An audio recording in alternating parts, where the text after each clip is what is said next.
Hey everyone! Well, now that I've lived in Prince Rupert for nearly 6 months, I thought it would be a good time to answer the question that I've been asked numerous times since I've made the move. What are the costs versus living in Vancouver versus living in Prince Rupert? Well, I guess a good spot to start would be moorage. As you all know, I was living in Richmond, British Columbia, which is just outside of Vancouver, and the marina I was at primarily offered linear moorage. That means I had a spot on a dock that was similar to what you would see on a street, as if you were parallel parking your car on that street. So I had 34 feet on a dock that was designated for me. At this marina there was the base rate for moorage, which is calculated by the size of my boat at 34 feet. There was a liveaboard fee. I paid for hydro, which was metered right on the dock, and I also had to pay for my own internet through the local cable company. The base rate for moorage plus the liveaboard fee came out to about $6,000 Canadian per year, and I've calculated out approximately what the internet and hydro cost. The internet I was paying $76.16 per month, which times 12 is $913.92, and the hydro was a little more in the winter, obviously, because I'm running my heater more, and a lot less in the summer, so I averaged that out to about $40 per month at $480 per year.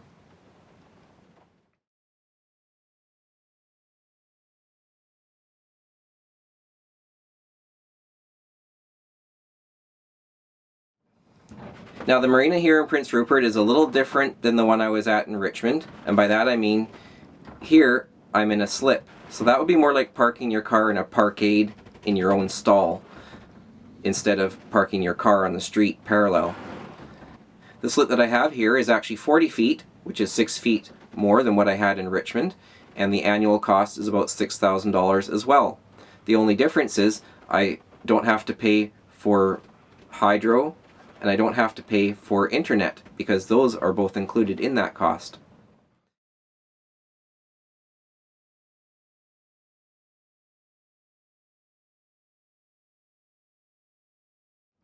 Another thing you may be wondering if there's a difference in cost is my boat insurance. And I have a special boat insurance that's for liveaboards, and I pay about $800 per year for it because it is like a home insurance, and that cost didn't change. All I had to do was update my insurance company to the new location that I was at.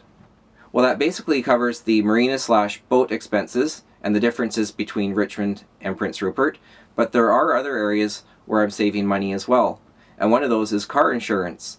In Richmond I was paying $130.94 per month, which worked out to be $1,571.28 annually, and in Prince Rupert I'm paying $90.46 per month, which works out to be $1,085.52 annually.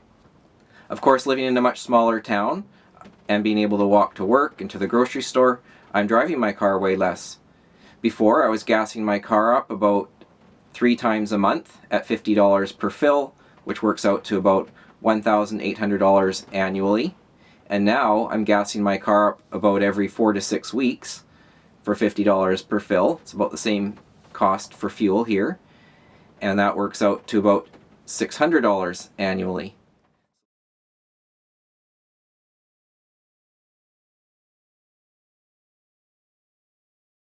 Another thing you might be wondering about is the cost of groceries. And yes, they're slightly higher, but not even high enough that it would really warrant me trying to figure out the difference in cost, because it's just not that big a difference. Well, with all the things I've talked about, and now that I've been here for 6 months, I can say that yes, it's definitely cheaper, and I'm saving approximately $3,079.68.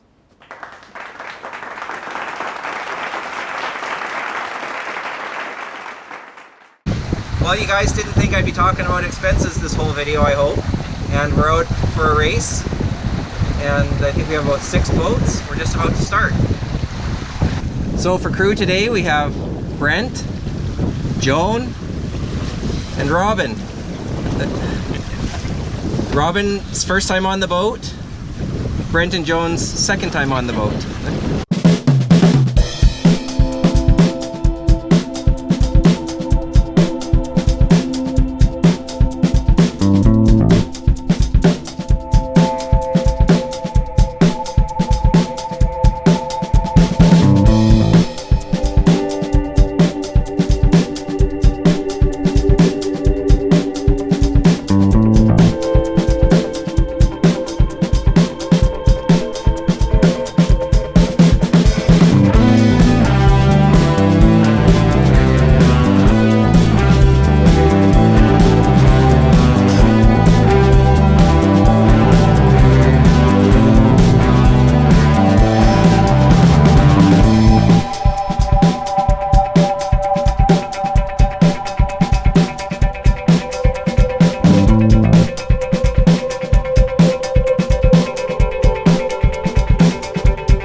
just finished the race. We did. What do you guys think? Awesome. What a great day. Thank yeah. you. Joan? That was awesome. That was awesome. Yeah. That was great. It was a lot of I learned a lot actually. Oh, good. And I learned a lot about positioning and that sort of stuff. I'm glad I got a chance to go in your group. Yeah, thank you. I'm glad you did too. Well, we were first across the start line and all the roundings, and first across the finish line. So we'll see how our corrected time works out. 1 hour, 31 minutes and 31 seconds. Correct. And oh, we do have to mention that really it was Joan that helped us with that. Yeah, we couldn't have done it without the timer. Well, I hope you guys all enjoyed watching the race as much as we enjoyed being out there. And I want to say a huge thanks to Brent and Joan, who it's their first time racing, second time on the boat. A great big thanks to Robin, who actually has more sailing experience, but first time on the boat. So we were a very novice crew today.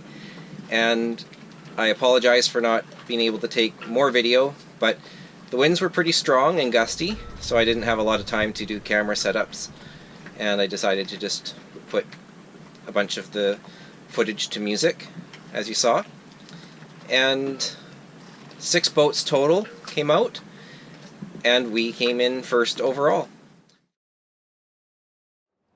Well, I guess I'll end this video by mentioning that if you haven't had a chance to take a look at my new Patreon pledge page yet, then hopefully some of you might consider doing that.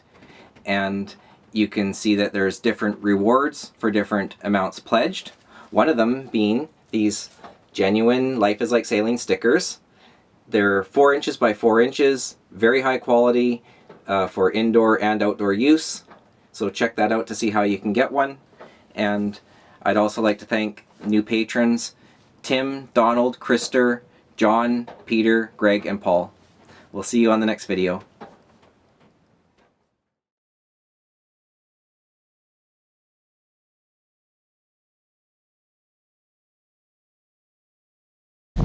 Well, so far so good. We're in the lead. We've held the lead. We were first across the line and first across the first mark. So we'll see if we can keep it. There's a second boat coming up behind it right now. Oh yeah?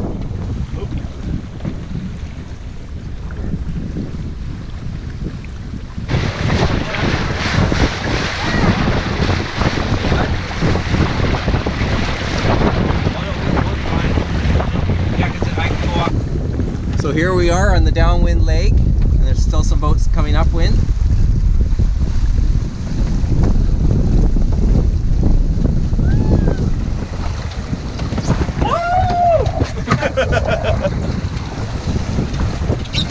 They had her camera out. You gotta get a camera worthy shot. Sometimes that means you go to drink. That's really it is. Camera worthy.